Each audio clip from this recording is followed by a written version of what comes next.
Les déchets d'équipements électriques et électroniques sont constitués d'un mélange complexe de matériaux qu'il va falloir séparer avant recyclage.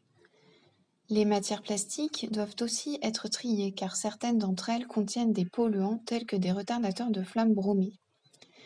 Alors que les matières plastiques non bromées sont recyclées, les matières plastiques bromées sont traitées de façon à détruire les polluants qu'elles contiennent.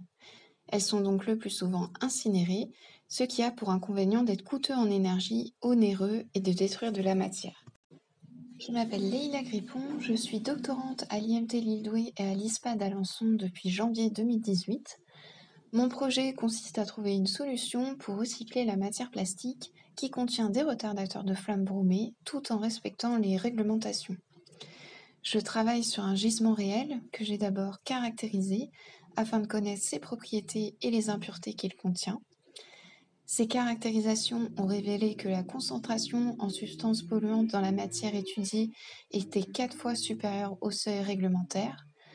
Pour pouvoir la recycler, il est donc nécessaire de trouver une méthode pour éliminer ces polluants. Nous avons donc étudié différentes méthodes d'extraction physico-chimique, telles que des méthodes utilisant des solvants organiques, mais également une méthode utilisant du CO2 supercritique. L'extraction CO2 supercritique est une méthode verte, largement utilisée en industrie agroalimentaire, car elle a pour avantage d'être non toxique et de ne pas nécessiter de post-traitement pour récupérer le solvant et la matière. Après chaque extraction, nous avons analysé la matière traitée et l'extrait récupéré afin de déterminer l'efficacité de l'extraction et l'impact du traitement sur les propriétés de la matière. Les extractions réalisées avec le diéthyléther ont très bien fonctionné et ont permis d'extraire environ 80% du brome présent dans la matière.